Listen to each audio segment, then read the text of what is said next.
মানুষটা কি গেছে কমে রে, দেখো আমি বেউস হয়ে গেলাম এখন পর্যন্ত। এখন আমি এতক্ষণ কমে আসছিলেন, হ্যাঁ মগো বাড়তে যে বড় মেহমান আইয়ে পড়ছে, এই আপনার হুশ আছে ওনার নাই আপনার? এলে মিলেন যা বলছে হ্যাঁ সত্য। তা আপনি কি মনে করছেন?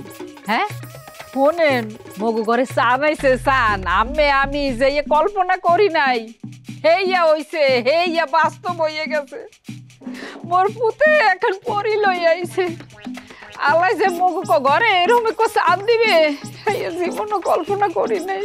কি বলতে আছো হাবু মা, মোর তো বিশ্বাস হইতেছে না। আবার বিশ্বাস হইতেছে না?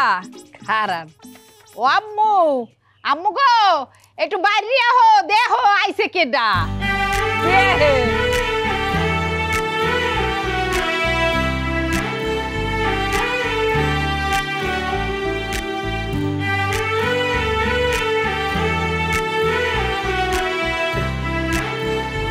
আল্লাহ আল্লাহ, কি দিলে তোমার দরবারে ওই শুক্রিয়া আদায় করবো।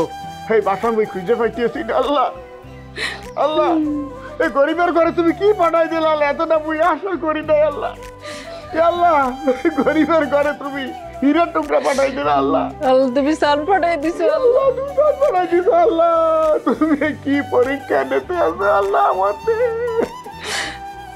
আমি বাবা বাবা প্লিজ একটু শান্ত হন। মানে আপনার সন্তান আপনার বাসায় এসেছে, আপনি আপনি আপনি খুশি হননি?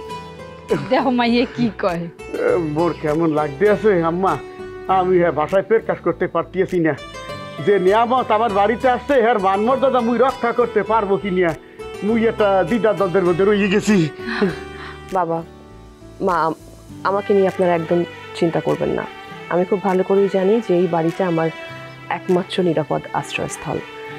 যদি আপনারা কিছু না মনে করেন তাহলে আমি আপনাদের সারা জীবন বাবা মা বলেই ডাকতে চাই এবং আমি এ বাসাতেই থাকতে চাই। কখন কি আম্মা, আপনার মগবাড়ি থাকবেন কেমন করিয়া? একেতে আছে টিনের ঘর, হ্যার পর ওই যে ঠান্ডা মেশিন, ওই যে এয়ার কন্ডিশন, হ্যাঁ নাই, গাড়ি নাই, কিছুই তো নাই। আপনার কষ্ট হইবে না আম্মা বলেন? কিন্তু এখানে তো আমার বাবা মা আছেন, আমার সবচেয়ে আপন জনরা আছেন, যেটা আমি কখনো টাকা পয়সা আরো অনেক কিছু দিয়ে কোনোদিন কিনতে পারবো না।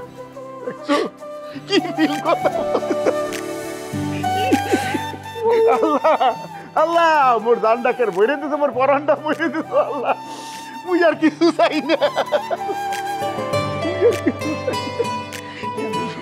আমি জান শিগির ওই গাও গোসল দিয়ান বিধি কই গেছি। আমি জান আম্মু ঘরে লও, ঘরে লও।